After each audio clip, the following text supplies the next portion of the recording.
Why did King Charles send armed guards storming through Buckingham Palace in the middle of the night? Because of Meghan Markle? That's not a tabloid headline. It's not fan fiction. And it's not a drill. It's a night that sent tremors through the most famous palace on earth. A night that left royal aides pale, the king speechless, and the security team scrambling in disbelief as their screens lit up with an image they never expected to see again inside those ancient halls. Before we continue, please hit the like button, subscribe to the channel, and turn on the notification bell for updates. Meghan, inside, alone, not on the guest list, not with a royal escort, not even announced, just there. And the worst part? She wasn't supposed to be. What was she doing there? Why was she carrying an envelope that never made it into any official record? Who unlocked the side entrance, an entryway used only by senior working royals? And why was Prince Harry unreachable the entire night? None of this was supposed to happen, but it did. And now, Buckingham Palace is reeling. Let's rewind the clock to that moment. It's just past 11:40 p.m. The winter winds are slicing through the London streets. Tourists have long gone. The palace is bathed in soft yellow light, the kind that makes its stone walls glow like gold. All seems quiet, calm, until one camera feed flickers, then another. Suddenly, an alert pings in the royal security room. Motion detected. A lone figure slips through the gate, a side entry rarely used and almost never accessed after hours. There are no bodyguards, no press, no media vans waiting outside. Just a black coat, a hood, and a woman walking like she knows exactly where she's going. For a moment, the guards think it's a glitch, a delayed feed. But then one of them leans forward, zooms in, freezes the frame. Silence, and then a gasp. Because the face that stares back at them is unmistakable, even in grainy footage, even in shadows. It's Meghan Markle, the Duchess of Sussex. Except, she's not supposed to be there. She hasn't been in Buckingham Palace since the early days of Megxit, the term the tabloids coined when she and Prince Harry stepped down from royal duties. And certainly not without prior notice or permission. No escort, no staff acknowledgement, no official record. And yet, there she was, inside. Now let me ask you this. What would drive a woman who claimed she'd been mistreated by the royal family, who gave tell-all interviews, who accused the firm of racism and silencing, who built an entire post-royal brand on breaking free, to return, alone, to the very palace she once fled? That's not just dramatic. That's chilling. Because you don't just walk into Buckingham Palace on a whim. Especially not when your last visit ended in whispers of betrayal, legal threats, and broken ties. And especially not when the king is home. Yes, King Charles was inside that very night. Sleeping? Barely. He had arrived earlier that evening after a long dinner with diplomatic guests. According to insiders, he was in his private quarters when his phone rang. It was his head of security. All the man said was, "Sir, you'll want to see this." And within minutes, the palace was no longer quiet. The hallways buzzed. The radios crackled. And for the first time since Queen Elizabeth's passing, the Crown activated what insiders now refer to as Protocol Athena, an emergency response reserved for breaches involving high-level former royals. Let that sink in. There's an actual protocol in place for if certain ex-royals try to re-enter the palace. Guess who it was designed for? Exactly. And it gets worse. Because when Charles saw the CCTV footage, he didn't yell. He didn't panic. He whispered something under his breath. Something only one aide overheard. He said, "Not again. Not again." What did that mean? Had Meghan been there before, secretly? Or was he referencing something older? Something darker? Because royal historians will tell you this. Very few things rattle a monarch. They're trained from birth to be calm under pressure, to handle affairs of state, to walk behind caskets with stone faces, to hold hands with grieving citizens and speak of stability. But this was personal. And that's what makes it dangerous. Now let's talk about why this story matters now. Because you might be wondering, why did this happen last week? Why now after all this time? After all the scandals, after all the public drama, why would Meghan risk everything by showing up in person? Well, the answer isn't simple. Because this isn't about royal protocol. This is about legacy. This is about secrets. And this is about a war that never really ended, just shifted from headlines to shadows. Insiders say that Meghan's reappearance wasn't a random act. It was a message. And the envelope she carried? Not a love letter, not a peace offering, but a threat, one that could change everything. From the future of Archie and Lilibet to the very line of succession. But don't worry, we're going to break it all down. Every twist, every betrayal, every late-night phone call and whispered order. You're going to hear from staffers who watched the footage, from royal experts who saw this coming, and from people close to Meghan who say this was her final play. And the craziest part? She wasn't alone. Let me repeat that. Meghan Markle was not alone that night. Someone else entered Buckingham Palace with her. Someone whose identity is still under wraps, but who might be even closer to the royal family than Meghan herself. And if the speculation is true, the implications are staggering. Because this person may have unlocked the door. They may have orchestrated the entire event. They may even be royal. But before we dive into that, I want you to remember this one detail.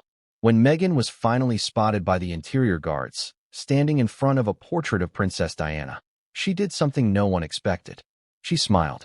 Not a big grin, not a sarcastic smirk, but a soft, almost victorious smile. As if to say, I made it back. As if to say, you can't keep me out. As if to say, I'm not done yet. And just when the guards moved in, when the lockdown order was given and all exits were sealed, Meghan did something that shocked even the most seasoned palace officials. She reached into her coat, pulled out her phone, and hit record. But what she captured, what she said in those next 17 seconds, is what set off a chain reaction that may still be unfolding as we speak. Because that footage, it's not just a selfie. It's a statement, and maybe a declaration of war. But what came next would change everything.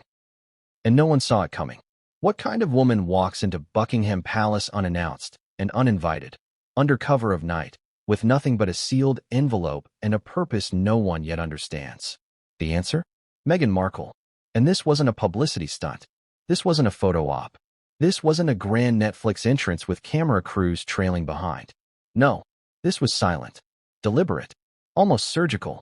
It was the kind of arrival that leaves chills in its wake. Not because of what was said, but because of everything that wasn't. Let's piece together what happened, minute by minute. It began at 11:42 p.m. The city outside was winding down.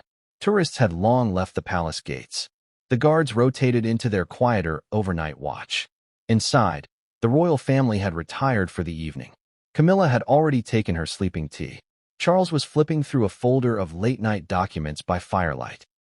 The staff kitchen was cleaning up from the final service. The estate was in its usual hush, wrapped in ceremonial stillness. Then something unexpected broke the pattern. Not a sound, not a scream, just a flicker. One of the security feeds briefly glitched. It returned almost immediately, but what it captured in that single flicker? Enough to set everything spiraling. A figure, hooded, just beyond the side gate, near the Gloucester Road entrance.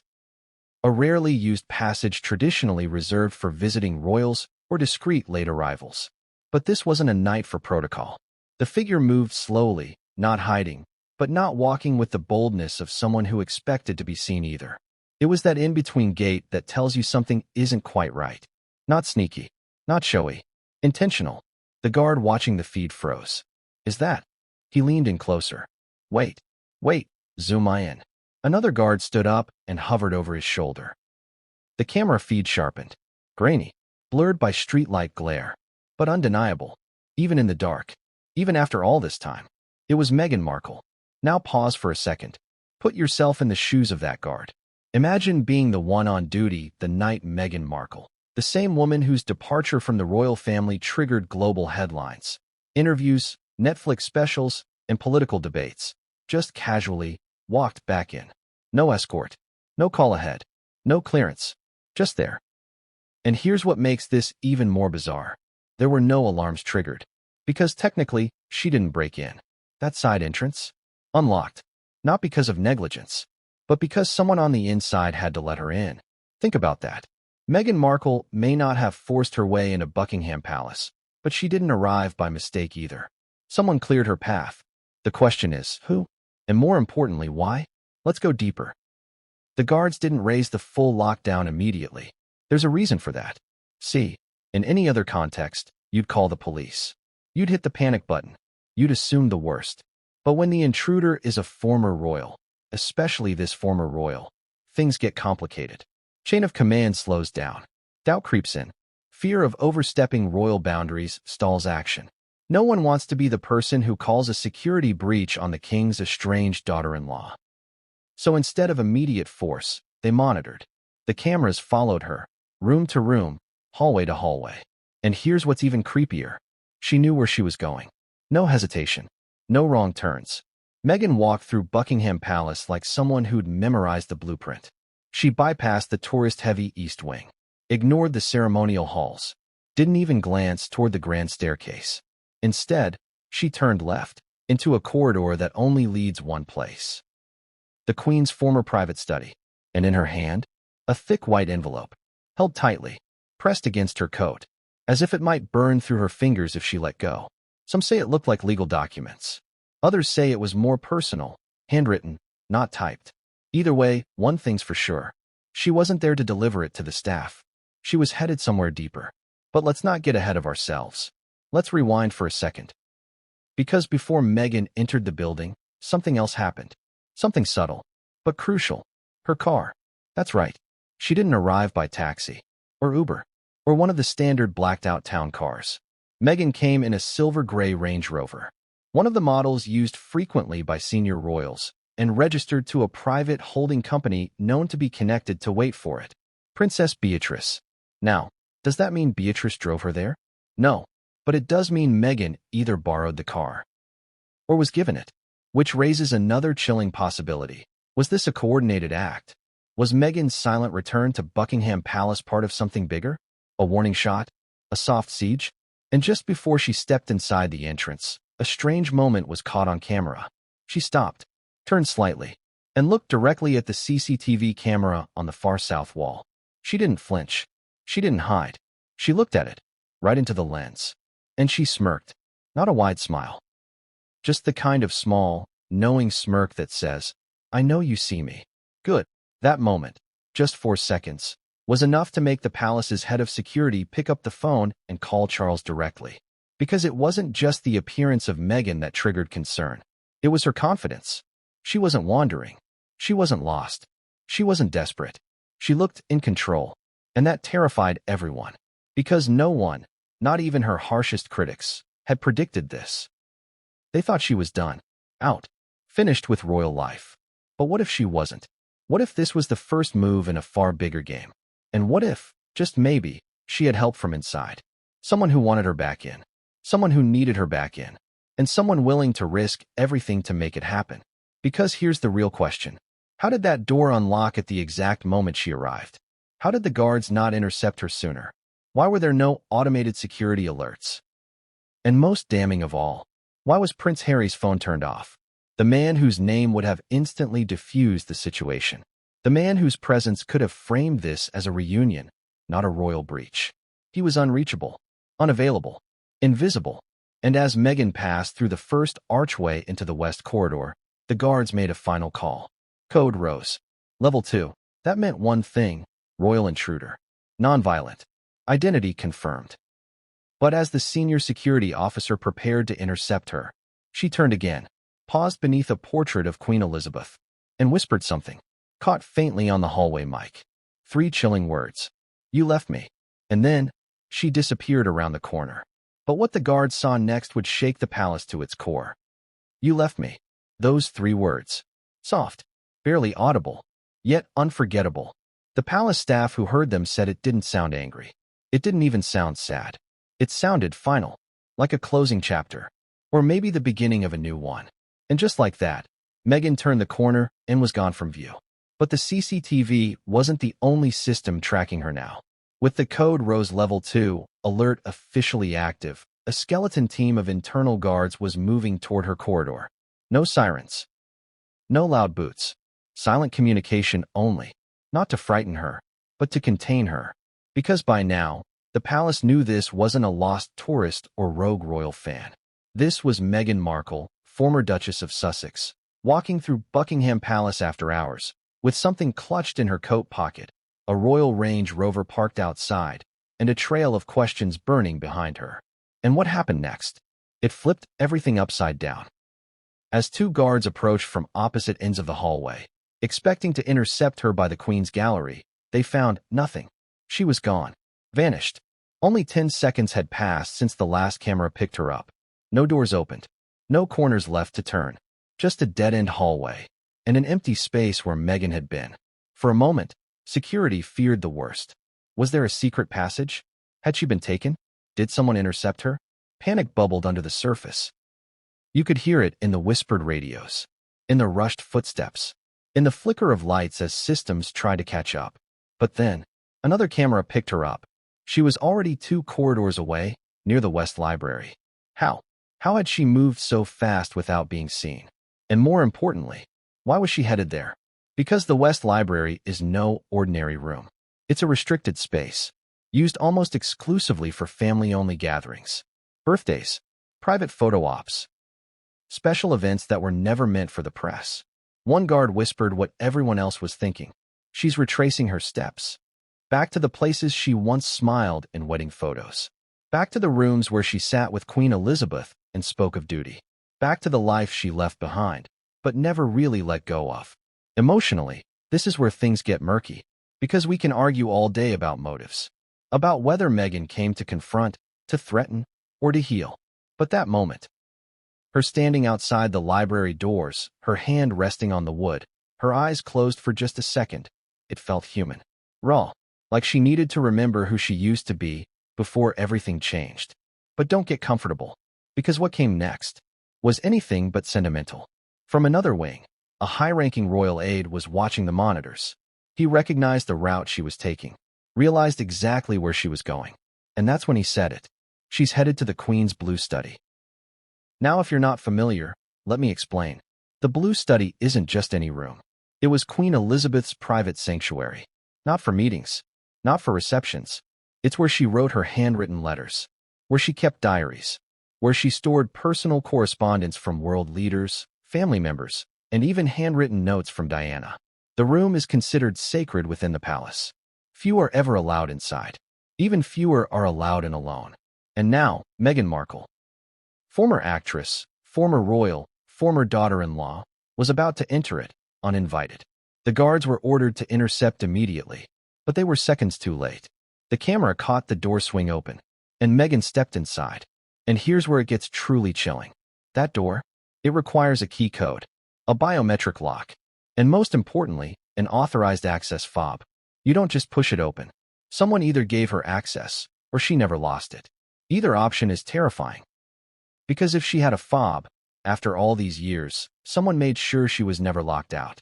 And if someone gave her one that night, then the betrayal wasn't just on Meghan's part. It came from inside the palace. A mole, a sympathizer, a secret ally. Either way, the damage was already done. Meghan was in, alone, inside the room that held some of the monarchy's most intimate, private records. And for 12 minutes, she didn't come out. The footage inside the study was limited. On purpose. The late Queen valued privacy more than anything. Only one corner camera was active, and what it showed sent shivers through the palace. Meghan walked to the fireplace, knelt, and pulled something from inside her coat. The envelope, the one she'd been carrying since she arrived. She held it in both hands for a moment, looked around, then, slowly, carefully, slid it into the space behind the fireplace's metal grate. Not burned, not tossed, placed, like a message waiting to be found. And here's where things get symbolic, maybe even poetic. Because that grate? It's known to have once held personal letters from Queen Victoria, hidden away during the early days of her reign. A secret space, known only to royals. So how did Meghan know? Who told her? Or had she hidden something there before? Because according to a former staffer, Meghan once asked about places where the Queen kept things she didn't want Charles to see. Think about that. She asked that before she left the UK, long before this night. And now, she was using that same hidden spot to leave something behind. A message? A warning? A confession? No one knows. Because by the time the guards burst in, 13 minutes after she first entered, the fireplace was cold. The grate was untouched. And Meghan? Standing there calmly, hands folded, expression blank. She didn't run, didn't shout, didn't plead. She simply looked at the lead guard and said, "Tell him I was here." And then she smiled. Not arrogantly, not smugly, just the kind of smile that says, "I've already done what I came to do." It was then that the lockdown order escalated. The king, now fully awake, issued a command that hadn't been used in decades. Seal the palace. And just like that, all exits locked, phones jammed. Internal security went to level red. And as Meghan was gently, but firmly, escorted out of the study, one thought echoed through every corridor. This wasn't over. It had just begun, because Meghan may have arrived in silence. But the explosion she left behind was loud enough to rattle the entire monarchy. And as the guards prepared to remove her from the private wing, one final twist emerged. Meghan wasn't alone. What did the royal security see on those screens that made King Charles himself gasp? Yes, gasp, when the footage first replayed before him. This is the question that rattled everyone inside Buckingham Palace, from junior footmen polishing silver trays to seasoned advisors who'd survived decades of royal crises. Because while Meghan's physical presence in the palace was shocking enough, the video captured something far more disturbing, something no one expected. Let's dive directly into what unfolded in that security room, the nerve center of Buckingham Palace. It began with a command. Rewind the West Hall feed, frame by frame. That was the order from the head of royal security, a man who'd served 3 monarchs, witnessed more threats than the public will ever know, and never once raised his voice, until that night. Picture the scene. Rows of monitors glowing in a dimly lit room. Screens flickering with feeds from more than 600 cameras. A team of guards hunched forward, listening only to the hum of electronics and the crackle of their radios. The tension thicker than the palace walls themselves. On one of the screens, Meghan's figure reappeared. The moment the camera sharpened enough to reveal her face, the room fell silent. You could hear someone swallow. Another guard whispered, "Dear God," not because she looked threatening, but because she looked determined, focused, like she was walking a path she had memorized long ago. And that alone sent a bolt of fear through the team. Because Buckingham Palace is not a place you simply stroll through with purpose at midnight unless you know exactly what you're doing. But that wasn't what stunned King Charles. No, it was what came next. The order was given to isolate Meghan's route. 6 screens synced together. Hallway angles, doorway angles, a wide shot from the central staircase, a long, eerie overhead view from a chandelier-mounted lens. And then, the moment that changed the night, Meghan stopped walking, stood completely still, then turned her head, slowly, toward a camera tucked high in the corner. She shouldn't have known it was there. Few do. Even senior royals forget its location. It's recessed into the molding, painted to match the walls. But Meghan? She looked at it directly, almost as if she wanted to be seen. One guard said later, "It felt like she was looking right at me." Another said, "I froze. I've never seen anything like it." She held her gaze. 3 seconds. 4 seconds. 5. Then something subtle, but unsettling. She raised her chin. The smallest, controlled gesture. A challenge? A warning? A message? Or something deeper, something symbolic? Because this wasn't the look of someone panicking, sneaking, or hiding. This was the look of someone who knew she had already won the first round. Meghan then resumed walking. Except, she wasn't walking alone. Not anymore. Because as the footage widened, thanks to a clever guard who synced the feeds, another figure entered the frame. A second shadow, shorter than Meghan, moving slower, keeping distance, but undeniably there. "Is she being followed?" one guard whispered. Another muttered, "Or escorted?" It was impossible to tell. But here's the part that made the king gasp. The second figure wasn't dressed like an intruder. No hood, no disguise, no panic. This person walked like they belonged there. Like this wasn't their first time in Buckingham Palace at night. Keep that in mind. Because now the timeline gets even stranger. The guards rewound again, played it in slow motion. Meghan enters the corridor. Camera 14 picks her up. Camera 16 shows her turn left. Camera 11 captures her pausing beneath a portrait of Queen Elizabeth. But behind her, the second figure appears only once. Only once. A flicker. A fragment. Barely a glimpse. But enough. Enough for Charles to recognize something in the silhouette. Enough to make his breath hitch. Enough to make him step backward and lean on the table. One staffer later said, "I have seen this king face the press after Diana, face Parliament after his mother died, face scandals, betrayals, crises, but I've never seen him look like that." What did he see? Who did he see? The public still doesn't know. But here's what has leaked from 3 separate insiders. The silhouette looked familiar, royal familiar, and that meant the breach wasn't just an intrusion. It was an inside job. Charles demanded the footage be enhanced, zoomed, stabilized, filtered, anything to reveal more. But palace cameras, for privacy reasons, use low-light soft capture in restricted areas. They record shapes, not faces. Movement, not details. Still, the footage revealed this. The second figure wore flats, not heels. A skirt, not trousers. And the faint outline of a hairstyle that matched someone in the extended royal family. Someone rumored to be sympathetic to Meghan. Someone who had reasons of their own to reopen wounds. Someone who, if caught assisting Meghan, would create a scandal that dwarfed even the infamous Oprah interview. But that wasn't all. The enhanced footage revealed a moment so bizarre, so emotionally heavy, that even the guards watching felt uneasy. Picture this. Meghan stands beneath a portrait of Diana. She looks up, camera angle, overhead, slightly behind her. The portrait looms above, Diana in soft blue, smiling gently. But Meghan isn't smiling. Her face is unreadable, calm, still. But then, without turning around, without shifting her eyes, she raises her right hand and places it behind her, palm open, as if expecting someone to take it.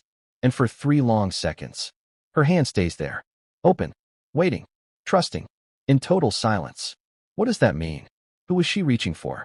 Did she know the second figure was behind her? Or was she sending a signal? A gesture? A memory? We don't know. Because in that same moment, the second shadow stepped out of frame, vanished, gone, never seen again on any camera.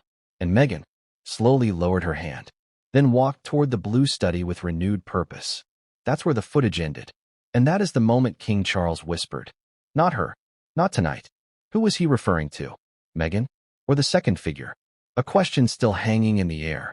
But there was one more moment on the footage, one almost too surreal to believe. Just before Meghan entered the blue study, she paused again. She turned toward a camera and mouthed something. Silent, deliberate, clear. Only one word. Proof. Proof of what? Proof of who? Proof of which secret? The footage didn't answer that. But it raised more questions than the palace could handle. And it set the stage for everything that followed. Because when Meghan entered that study, she didn't enter alone. Not metaphorically, not emotionally, and possibly not even physically. But what came next would shake the monarchy in ways no one saw coming. And it all began with a missing 34 seconds of footage. The 34 seconds the palace refuses to admit exist. The 34 seconds that capture exactly what Meghan did behind that door. What was in those 34 seconds of missing CCTV footage? We may never know for certain. But what we do know, what has leaked from the palace in drips and whispers, tells us this. Whatever Meghan did inside that room, behind that door, during those 34 seconds, was powerful enough to trigger one of the most extreme security escalations in royal history. A breach? Yes, but not a violent one. Not a reckless one. A message. Let's break it down. Once the footage cuts out, there's an eerie gap. The official feed skips from timestamp 12 hours, 3 minutes, and 11 seconds to 12 hours, 3 minutes, and 45 seconds.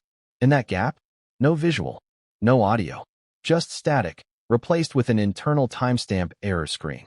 It would be easy to dismiss this as a technical glitch, if not for one detail. Other cameras, covering the hallway outside the study, didn't glitch. They remained fully operational. But the interior feed, the one covering the room Meghan entered, blacked out, not corrupted, not scrambled, disabled, deliberately. Security protocols confirm that the only way this could happen is from someone inside the palace network using a master override. And that override was accessed using a terminal inside the building. Which means 2 things. Someone inside helped Meghan. That person had the highest possible clearance. We're talking top-level IT administrator access, possibly royal household staff, or even family. And that's when everything started spinning out of control. As the footage went dark, Charles's voice reportedly shook as he asked, "Is she still inside?" A guard replied, "Yes, sir. She's still in the blue study. We're locked on her exit path." But Charles wasn't reassured. Instead, he asked another question, this time quieter. "Where is Harry?" Again, no answer. That's when Charles made a decision that shocked even his closest advisors. He stood, looked at the head of security, and said, "Send in the guards." Now understand. This command is not given lightly. In the past, it has been used only in the most extreme circumstances: bomb threats, unauthorized drones, and once during a false report of an armed individual on palace grounds in 2004. Never before for a former royal family member. But this time, Charles was done waiting. Because if there's one thing he cannot tolerate, it's the unknown. And Meghan had just turned herself into a walking unknown. Let's go back to the moment just before she left the room. Because once the footage returned, at timestamp 12 hours, 3 minutes, and 45 seconds, Meghan was no longer near the fireplace where she had placed the envelope. She was standing by the window, phone in hand, screen glowing, recording. Only this time, she was facing the throne room in the distance. She turned slowly toward the camera, once again looking into it. And she said, clearly enough for lip readers to confirm, "They should have listened." Then she put the phone in her coat pocket and calmly walked to the door. Now let's unpack that. They should have listened. To what? A warning? A past plea? Was this a reference to Charles? To the family? To the public? We know that in her Oprah interview, Meghan said she tried to seek help from the royal institution. "I went to the firm. They didn't help." Was this her saying, "I tried. You ignored me. So now I'm making you listen"? But what really unnerved Charles wasn't just the footage. It was the fact that Meghan knew exactly where the camera was, knew when it would return, and chose that moment to deliver a message. She was playing with the optics, weaponizing the system, using their own fortress to stage her statement. One senior aide reportedly said, "She turned Buckingham Palace into her stage." And for those 34 seconds, the monarchy didn't just lose control, they lost the script. And then came the audio. Because while the video feed from the Blue Study was disrupted, a separate hallway mic, still recording outside, picked up something unexpected. A second voice, not Meghan's, feminine, British, soft-spoken, but crystal clear. It said, "Do you want me to take it?" Those 7 words. Nothing more. But they confirmed something devastating. Meghan was not alone in that room. Someone entered with her, or joined her moments later. Someone whose voice has not yet been matched. Someone who offered to take it, the envelope, the phone, something else. We don't know. What we do know is this. After that line, there's a pause. Then Meghan replies, faintly, "No, he needs to find it himself." Let that sink in. He, Charles, Harry, William? Theories are spinning like a hurricane through every palace hallway. And yet, no one can confirm the second identity. Because that person never appeared on camera. They were smart, strategic, either that, or intimately familiar with the blind spots inside the palace. And that narrows the list dramatically, which is why, in the hours that followed, every internal hard drive was scanned, every hallway reviewed, every staffer questioned. Yet the mystery remains. One of the last pieces of this bizarre security puzzle comes not from the footage, but from what happened after Meghan left the room. The guards were instructed to let her proceed without confrontation until she reached the main vestibule. But along the way, something changed. The Blue Study's security sensor recorded that an item was removed. Not placed, removed. And the registry showed the shelf code, 17B, Queen Elizabeth's personal correspondence drawer. Now that's the kind of detail you don't stumble across by chance. Only 2 living people outside of the Queen herself knew that code's significance. And Meghan Markle should not have been one of them. So how did she know? Or more chillingly, who told her? Because it's one thing to walk into Buckingham Palace. It's another to walk straight to a hidden drawer, remove something, and leave undetected. It was at this point that Charles reportedly lost his composure. For the first time since becoming king, he stood, slapped his palm against the long table, and said, "Find it. Whatever she took, find it." But it was already too late. Meghan was nearing the south hallway, and the guards who had been quietly tailing her, they were about to discover something that would change the course of the night all over again. Because when they turned the corner, preparing to confront her one final time before she exited, they saw not one figure, but 2, one walking ahead, the other fading into the darkness. And when the guards called out, "Stop," only Meghan turned around. The second figure slipped through a staff door and was gone. Vanished. Just like the footage. Just like the truth. Just like the control Charles once thought he had over the story. And in that moment, watching from the security room, The king didn't yell. He didn't shout. He simply said one word, one name, and the entire room froze. Because the name he whispered was someone inside his own family. But what came next would ignite a full-scale royal manhunt. One aimed not at the public, but at the palace itself. Because the monarchy wasn't just breached. It had been infiltrated from within. Where was Prince Harry? Where was the Duke of Sussex, husband of Meghan Markle, father to Archie and Lilibet, second son of King Charles? On the night that Buckingham Palace security was breached by his own wife. And more chillingly, why was his phone turned off? That's not a rhetorical question. That's the single most urgent and most uncomfortable question whispered behind palace walls in the wake of Meghan's midnight appearance. Because what began as an unprecedented security scare quickly spiraled into something far more personal, far more dangerous, and far more damning. A question of trust, a question of loyalty, and maybe, just maybe, a question of betrayal. Let's start with the facts. As the palace scrambled to respond to the late-night intrusion, security immediately began what's known internally as a spousal contingency ping. It's standard practice when any royal family member, current or former, is involved in a breach or unapproved appearance. In plain English, they try to contact the spouse, fast, to verify intent, to de-escalate, to avoid turning a family mistake into a national scandal. But when the palace tried to reach Harry, they hit a wall. The first call went to voicemail. So did the second. And the third. His main line was off. So the guards tried the backup number, one known only to internal royal contacts. No luck. So they pinged his assistant in Montecito. No response. The final attempt. A satellite relay used during overseas travel. Dead. Harry wasn't just unreachable. He was invisible. And that, more than Meghan's presence itself, is what caused King Charles to lose sleep that night. Because a royal spouse may act out. They may even break tradition. But they never act alone, not without their partner knowing. So if Meghan did this without telling Harry, why? And if she did tell him, and he turned his phone off, what was he trying to avoid? Now here's where things get very strange. Early the next morning, around 6:10 a.m. UK time, a mysterious signal pinged from a private island off the coast of Vancouver. Not California, not England, but Canada, the very country where Meghan and Harry first took refuge after stepping down in 2020. And guess what? The device that pinged? A phone matching the IMEI number of Harry's old UK military-issued mobile, a number long believed to have been deactivated. But apparently, it wasn't.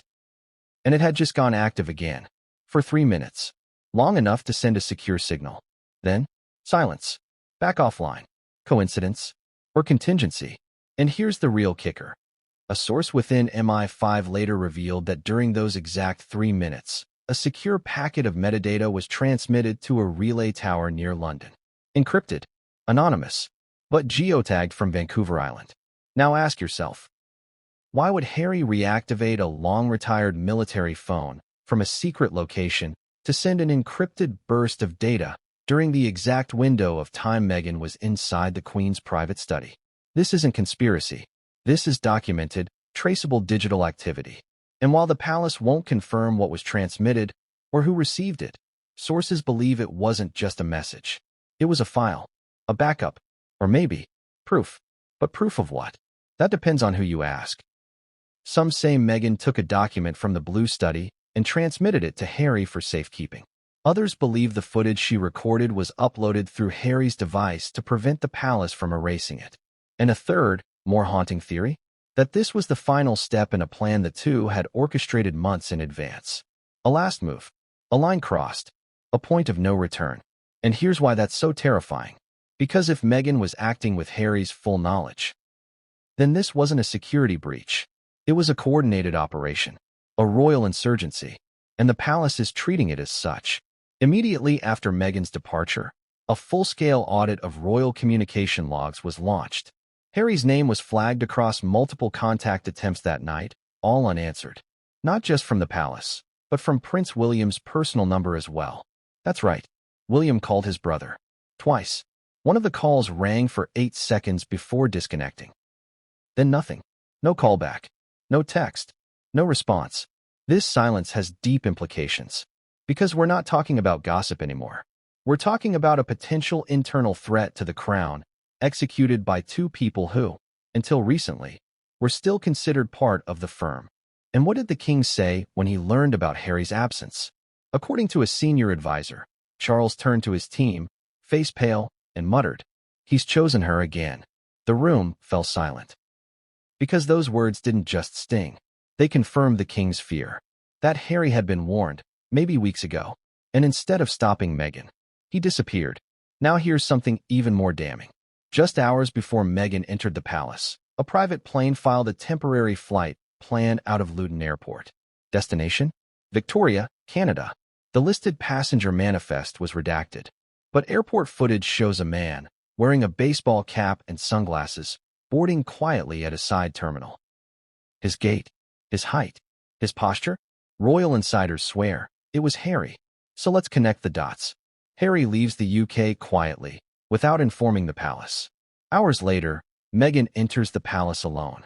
Harry's military phone activates in Canada, sending a secure signal. Meghan leaves behind an envelope and records a message inside the throne corridor. The footage disappears for 34 seconds. Harry never answers a single call, not even from William. This doesn't sound like an accident. It sounds like a strategy, and the palace knows it.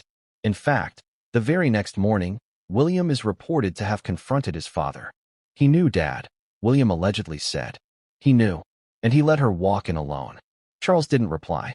He just stood there, staring at a framed photo of the two boys as children, and whispered, "I no longer know who he is." Let that land. Because this isn't just about royal drama. This is about a family unraveling in real time, under the weight of betrayal, secrecy, and shattered tradition. And the public? They don't know the half of it. Not yet.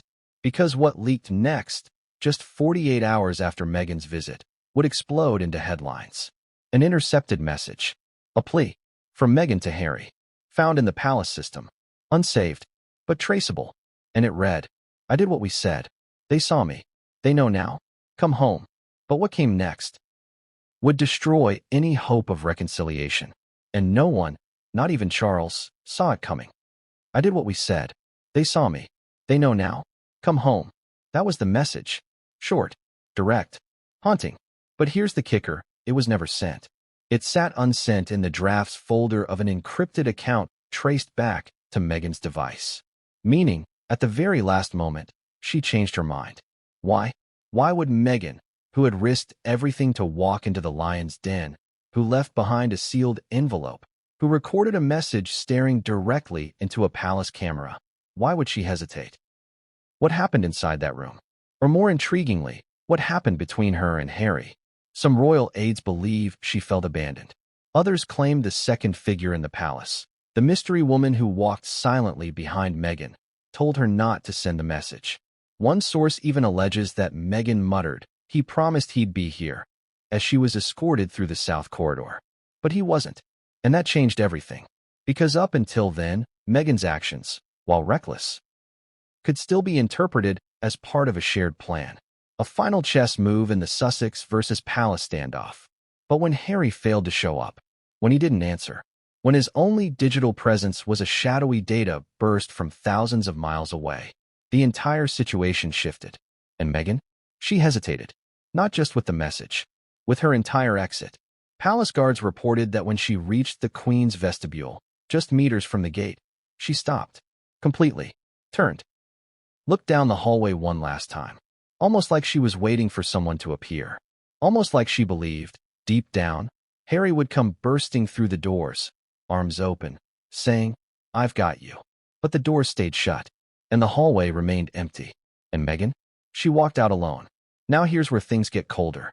Hours later, when the sun had fully risen and Buckingham Palace issued a vague statement about unauthorized late-night access, Harry's publicist sent a carefully worded reply to a single reporter.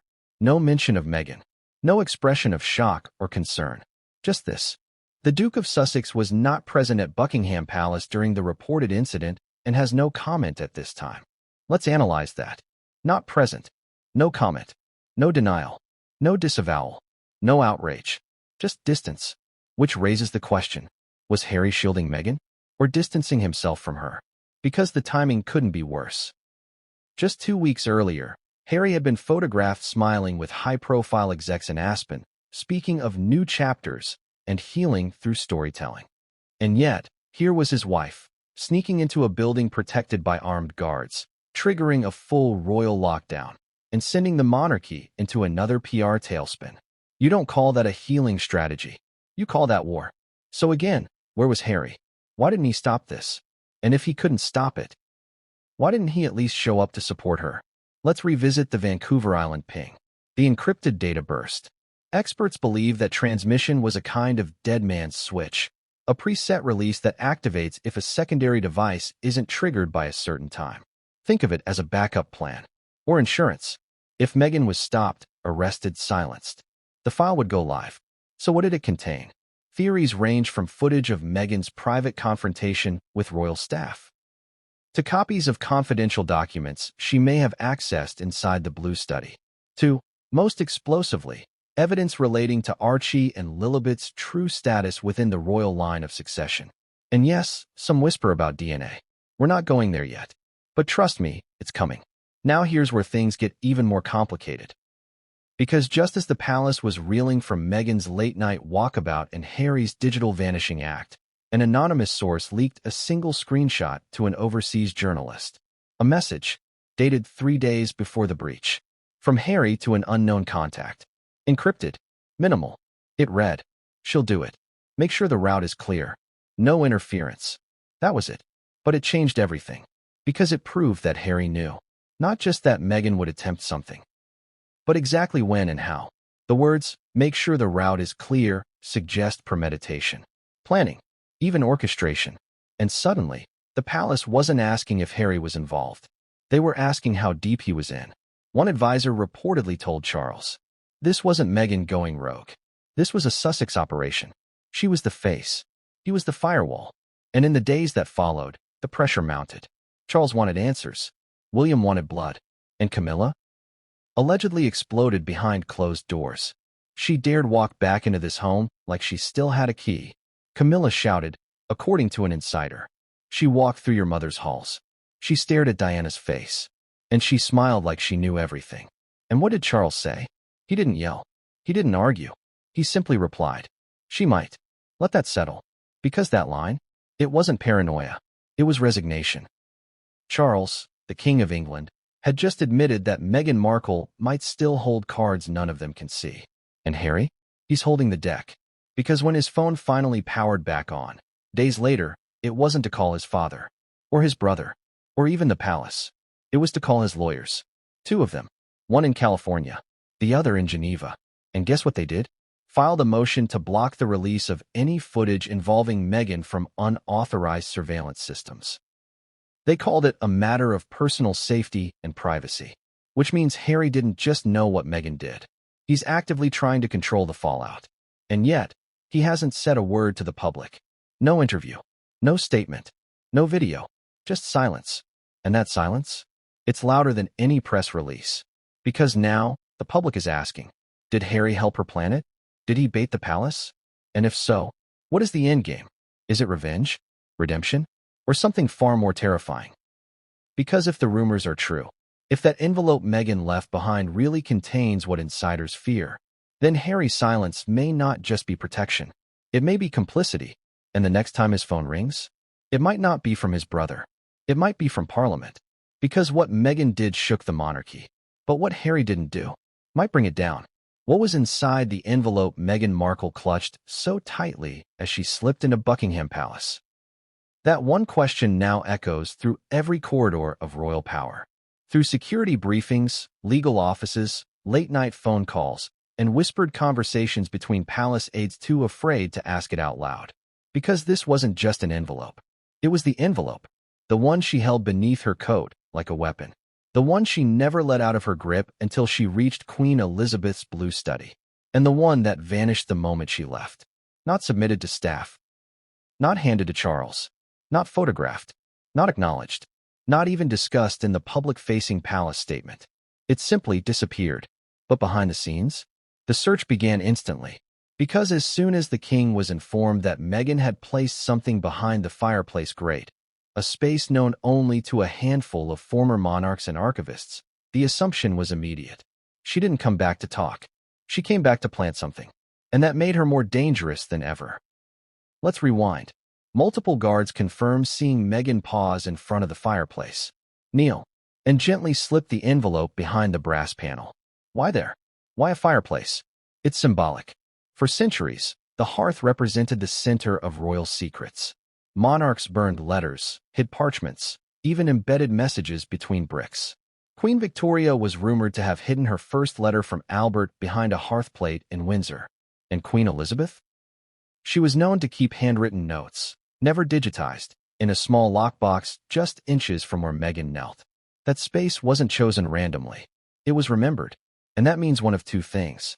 Either Meghan had been told about the location, or she had seen it for herself years ago. Remember, she lived in palace circles long enough to know more than she ever let on. So what was inside that envelope? Let's explore the three theories that have sent the monarchy into meltdown. Theory 1. The paternity revelation. Yes, this one, the nuclear option. Whispers of a paternity scandal have plagued the royal family for decades. Most were baseless. But recently, whispers turned to roars when former palace staff hinted that internal DNA tests had once been commissioned in secret. On whom? That's unclear. But the timing lines up shortly after Archie was born, during the height of Meghan and Harry's alleged tensions with the crown. According to one unnamed aide, there was a moment when Charles himself said, "I want certainty." Those three words reportedly triggered a legal and medical process so shrouded in confidentiality that only three people had full access to the results: Charles, the late Queen, and the royal physician. So what if Meghan had those results? Or copies? Or a recording of the conversation? Remember, the envelope was thick, padded. It wasn't just a single sheet. Could she have hidden DNA documents? Birthright challenges? A paternity revelation that would throw the line of succession into chaos? It sounds dramatic, because it is. But if even a fraction of that theory is true, then Meghan didn't come back to plead. She came back to leverage, to send a message not just to the king, but to history. But let's consider the second theory. Theory 2, Diana's hidden letter. You read that right. It's long been rumored that Princess Diana wrote multiple sealed letters before her tragic death. Some addressed to her sons, some to friends, and one, allegedly, to the future queen she feared would never be allowed to exist. That letter, according to biographers, was quietly stored among her personal effects. It was never made public. It was never confirmed. But one former royal archivist once said in a rare interview, Diana wrote like she knew her words would outlive her body. Here's where it gets weird. In 2019, during Meghan's early days as a royal, she reportedly asked about Diana's letters. Not publicly, not even officially, but staff remember her saying, after a tour of the royal archives, "I'd like to know what she thought," before the end. So now, years later, she walks into the one room where those private letters may have been stored, and leaves her own envelope behind. Coincidence? Or was she answering something? Fulfilling something? Or echoing something Diana never got to finish? Because if Meghan has that letter, and if it says what some believe it does, warnings, fears, advice, or even predictions, then her act wasn't rebellion. It was succession, symbolic succession, one woman walking in the footsteps of another. But there's a third theory, and this one is more recent, more relevant, and far more explosive. Theory 3, evidence of royal financial misconduct. Let's cut the niceties. There have been questions surrounding royal finances for years. Offshore accounts, anonymous trusts, inherited estates shifting tax-free. Most of it gets swept under the rug with a simple word: tradition. But Meghan? She's not a traditionalist. And according to leaked Archwell emails from early 2022, Meghan had access to a folder titled Historic Assets, Reviewed Holdings 1997 to 2020. That's a suspiciously specific date range. And here's what's chilling. That's the exact time frame during which Queen Elizabeth made significant property consolidations, transferred oversight of multiple duchies, and restructured tax exemptions. Nothing illegal has ever been proven. But Meghan reportedly told a friend in 2021, "They call it tradition. I call it laundering." Now imagine if she had documentation, proof of land grants, overseas trusts, or hidden accounts with ties to politically volatile regions. It wouldn't just be embarrassing. It would be destabilizing. And it would give Meghan something more powerful than a title. Leverage. Leverage that no PR team, no press embargo, no smiling balcony wave could erase. So which theory is true? What was inside the envelope? Maybe none. Maybe all. But here's what matters. After Meghan left, the room was swept by royal security. The fireplace searched. The grate opened. And the envelope? Gone. Not destroyed. Removed. By whom? That brings us back to the second figure. The silent shadow who walked behind Meghan that night. Some believe it was a member of the royal household. Others claim it was someone far closer. But one fact remains. At some point after Meghan exited the room, someone retrieved that envelope. And that means the message wasn't left for Charles. It was left for someone else. Someone already inside.